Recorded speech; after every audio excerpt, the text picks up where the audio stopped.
Good morning class. Next we will start from next theorem on page number 9. Theorem है आपकी f(x) to y and S is a sigma ring of subsets of x. Then the class of all sets B subset of y such that f inverse of B belongs to S is a sigma ring of subsets of y. अब देखो अगर मुझे कौन सी class बनानी है जिसमें y के subsets हों B और इनवर्स उनका S में जाए, तो मैंने वो क्लास R क्रिएट कर दी है. R को मैं प्रूव करूंगी कि वो सिग्मा रिंग होना चाहिए. सबसे पहले 2 सेट्स उठाए, उसमें से B1 B2. अगर B1 B2 R में से हैं तो R में उनका इनवर्स जो है वो किस में होगा, उसकी डेफिनेशन के अकॉर्डिंग S में. अब S जो है वो पहले से सिग्मा रिंग है, तो सिग्मा रिंग है तो इसके एलिमेंट्स का डिफरेंस जो है फाइनाइट डिफरेंस S में जाएगा. इसको F inverse of B1 minus B2 लिख सकती हूँ. अब F inverse of B1 minus B2 अगर S में है तो B1 माइनस B2 किसका मेंबर होगा, R का. तो B1 माइनस B2 R में चला गया, ये फर्स्ट प्रॉपर्टी सेटिस्फाई हो गई. Next BI collection of subsets of R, हमें प्रूव करना है काउंटेबल यूनियन R में जानी चाहिए. नाउ सिंस आप देखो BI जो है वो R के मेंबर्स हैं, फॉर ऑल I के लिए वो R में बिलोंग करते हैं. R में बिलोंग करते हैं तो R की डेफिनेशन से उनका इनवर्स जो है S में बिलोंग करेगा हर एक I के लिए. ठीक है, तो नेक्स्ट S क्या है, सिग्मा रिंग है. इसका मतलब अगर F inverse of BI S में बिलोंग करता है तो उसकी काउंटेबल यूनियन S में जाएगी. ठीक है, और काउंटेबल यूनियन में से ये F इनवर्स बाहर निकाल दिया, ये बनता है, ये S में जाएगा.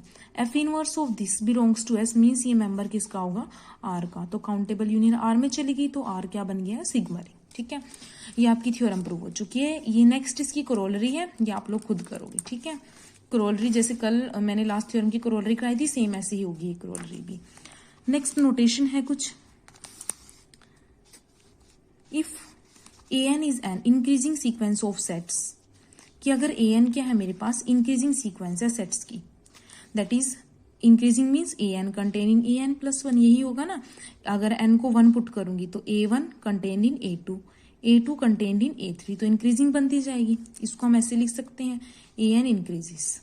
Moreover, if an is an increasing sequence of sets such that union of an is equal to a, कि अगर उसकी काउंटेबल यूनियन a की इक्वल आ जाए, देन वी राइट, तो हम क्या लिखते हैं कि an जो है वो इंक्रीज करता है a को. ठीक है, नेक्स्ट नोटेशन है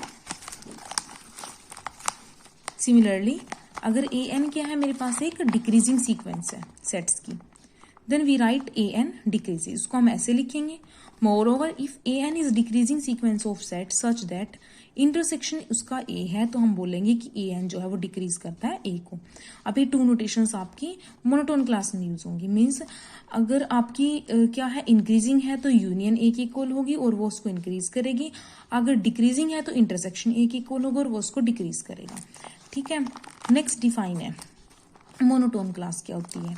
monotone class M is a class of sets which is closed under countable increasing union and countable increasing decreasing intersection. मतलब क्या होगा कि अगर an एक सीक्वेंस है सेट्स की M में, तो an जो है वो इंक्रीज करता है a को, implies a belongs to M. यानी कि उसने बोला कि क्लोज होना चाहिए. क्लोज मीन्स अगर ये मेरे पास जो है जिसको भी इंक्रीज करेगा या डिक्रीज करेगा वो उस M के अंदर ही जाना चाहिए, तो हम इसको मोनोटोन क्लास बोलेंगे. ठीक है, तो अगर an जो सीक्वेंस है सेट्स की M, देन an अगर a को इंक्रीज करता है तो वो a M में जाना चाहिए, मीन्स उसकी यूनियन M में जानी चाहिए. ऐसे ही अगर वो a को डिक्रीज करता है तो वहां से भी a M में जाना चाहिए, मतलब उसका इंटरसेक्शन M में जाना चाहिए. ठीक है, तो हम क्या बोलते हैं, monotone class.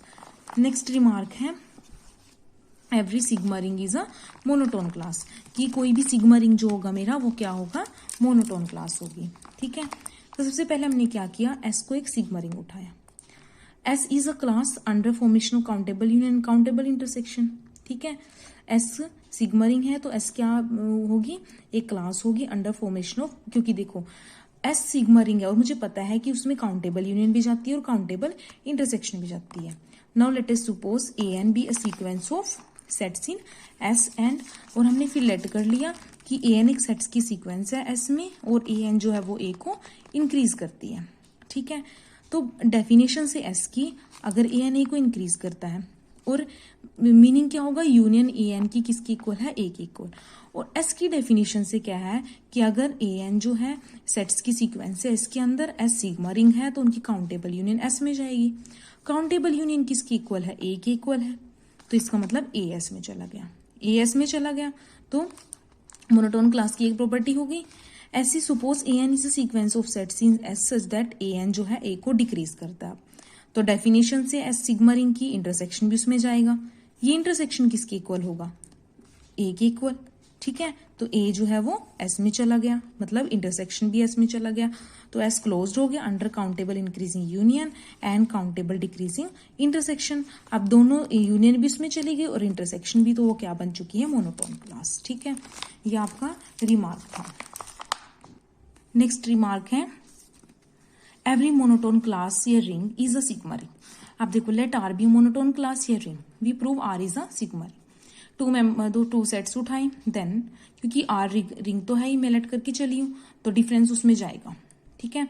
Late A N be a sequence of sets in R such that union उसकी ए की इक्वल है। हमें प्रूव करना है कि ए जो है आर में जाना चाहिए। काउंटेबल यूनियन ही तो प्रूव करनी रहती है बस सिग्मा रिंग के लिए।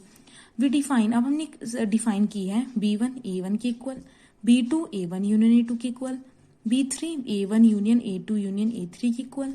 ऐसे Bn जो है ये सीक्वेंस मतलब यूनियन ऑफ AI के equal. Clearly Bn increasing sequence of set such that union of Bn equal to इनकी यूनियन की इक्वल, ठीक है। क्या किया, I is equal to 1 to n AI open करते हैं तो AN ही तो बचता है। यूनियन में क्या आता है कि जो लार्जेस्ट होगा, लार्जेस्ट AN होगा, तो यूनियन में क्या बचेगा, AN। और union n is equal to 1 to infinity AN किसकी इक्वल है, A के इक्वल, तो A मतलब ये यूनियन किसकी इक्वल आ गई, A के इक्वल। मतलब Bn जो क्या हो गई, इंक्रीजिंग तो थी हमारे पास, किसको इंक्रीज करती है, A को। जिसकी यूनियन की इक्वल आ जाता है उसी को वो इंक्रीज करता है, जिसकी इंटरसेक्शन की इक्वल आ जाती है उसको डिक्रीज करता है। अब ये A को इंक्रीज कर रहा है, जहां पर Bn जो है वो R से बिलोंग करते हैं। For all n greater than equal to 1 के लिए R क्या है, मोनोटोन क्लास है। दिस इंप्लाइज, मोनोटोन क्लास की डेफिनेशन से अगर इसको इंक्रीज करता है तो ये A जो है इसके अंदर जाएगा, ठीक है। A इसके अंदर जाएगा, A किसके इक्वल था, इस काउंटेबल यूनियन के। काउंटेबल यूनियन में क्या हो गया, ये R से बिलोंग कर गई और वो सिग्मा रिंग बन गया, ठीक है। ये आपका नेक्स्ट रिमार्क था। नेक्स्ट है P of X is a monotone class की पावर सेट्स की क्लास जो होती है वो मोनोटोन क्लास होती है। Since P(X) is a sigma ring and every sigma ring is a monotone class, तो क्योंकि देखो पावर सेट तो सिग्मा रिंग हम प्रूव कर चुके हैं और सिग्मा रिंग जो है वो मोनोटोन क्लास होती है, तो P(X) क्या बन गया, monotone class. If Xi is any class of subsets of X then there exist at least one monotone class P(X) which contains Xi, ठीक है। छोटे छोटे से डेफिनेशंस हैं इसमें। Intersection of any family of monotone classes is again a monotone class. Ring is a sigma ring if it is a monotone class, ठीक है। कि अगर वो रिंग है जो सिग्मा रिंग का बनता है अगर मोनोटोन क्लास है, मतलब इफ एंड ओनली इफ की कंडीशन ट्रू होती है।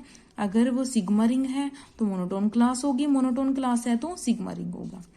नेक्स्ट थ्योरम है if Xi is any class of subsets of X then M of Xi is monotone class and Xi contain in M of Xi। Also if M is any monotone class such that Xi contained in M then M of Xi contained in M, या फिर M of Xi is the smallest monotone class containing Xi। ये same ऐसी theorem होगी जैसे आपने ring और sigma ring के लिए की है कि G of Xi होता था उसमें कि वो स्मॉलेस्ट सिग्मा रिंग होता था कंटेनिंग Xi, ठीक है। इसी टाइप की थ्योरम है ये। थ्योरम आपका होमवर्क आप खुद करोगे, बिल्कुल इसी थ्योरम है ये, ओके। नेक्स्ट है if R is ring of subsets of X then M of R is equal to G of R, मतलब स्मॉलेस्ट मोनोटोन क्लास इक्वल होगी smallest sigma ring containing R, ठीक है। यहाँ Xi होता है, यहाँ पर इन्होंने R डाल दिया बस कि ये स्मॉलेस्ट, अगर R रिंग है सबसेट्स का तो smallest monotone class smallest sigma ring के इक्वल होती है। नेक्स्ट कोरोलरी है लेमो ऑन मोनोटोन क्लास, ठीक है, ये इंपॉर्टेंट है। स्टेटमेंट है if R is a ring and M is a monotone class and R contained in M then G of R contained in M। देखो अब सिंस R रिंग है therefore by previous theorem से अभी हमारे पास क्या आ गया, M of R is equal to G of R होगा। Now M क्या है, मोनोटोन क्लास है जो आर को कंटेन कर रहा है, and we know that M R is the, हमें पता है कि एम आर जो स्मॉलेस्ट मोनोटोन क्लास होती है आर को कंटेन करने वाली, मतलब एम ऑफ आर जो है वो किस में कंटेन्ड होता है, एम में, ठीक है, क्योंकि अगर एम मोनोटोन क्लास है और एम ऑफ आर जो है वो स्मॉलेस्ट है तो वो इसमें कंटेन्ड होगी, ठीक है, ये इसमें कंटेन्ड है, और जी ऑफ आर और एम ऑफ आर इक्वल है, अगर एम ऑफ आर एम में कंटेन है तो जी ऑफ आर भी एम में कंटेन हो जाएगा, ये प्रूफ होता है इस लेमा का, इसको बोलते हैं lemma on monotone class. Next इसकी एप्लीकेशन ये नहीं करना है आपने। नेक्स्ट आपका जो आएगा टॉपिक कंप्लीट लेटिक्स के बाद से जो भी है आपका, ये आपका इंपॉर्टेंट है, यहाँ से आपका सिलेबस स्टार्ट है जहां से आपका पेपर में क्वेश्चन आएगा, ठीक है। इससे पहला आपका बेसिक था, ये सारा बेसिक भी आपको अच्छे से आना चाहिए, वो डेफिनेशंस भी यहाँ यूज होगी, ठीक है। तो यहाँ तक आप पढ़ोगे, कोई डाउट हुआ तो आप डाउट क्लास में अपना डाउट लोगे। Okay girls.